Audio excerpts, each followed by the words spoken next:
A Florida high school simulated an unannounced active shooter drill that left students and teachers shaken.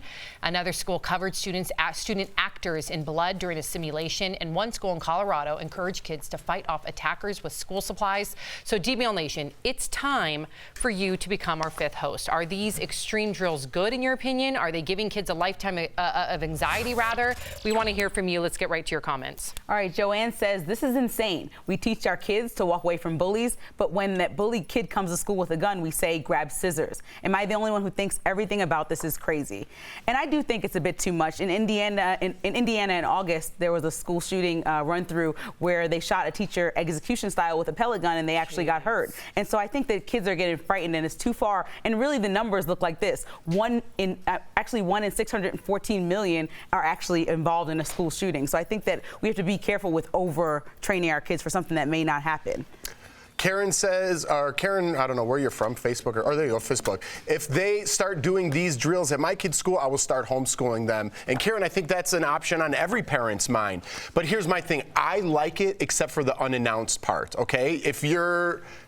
I don't want to give another sports analogy. If you go through practice, that's why you play the game, because you've seen it before. You're not worried about what happens. I don't know how much of this is that we want our kids to attack, or it's just a deterrent for school shooters knowing that people are going to fight back now. So I'm kind of with it, but not unannounced. That's good. All right. Kenneth says, I went through active shooter drills. They aren't much different from disaster drills. I don't see any big issue. Anxiety is part of life. You get a choice. Let it define you or overcome it.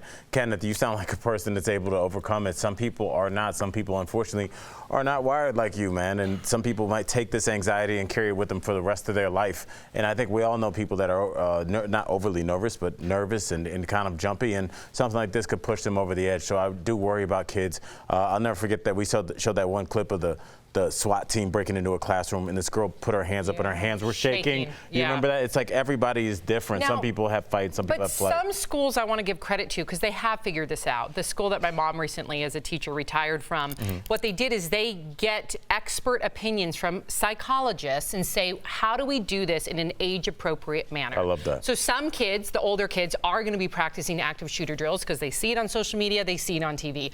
The younger kids, you might find out that there's a scary dog outside. And what do we do if there's a scary dog or a stranger that's outside?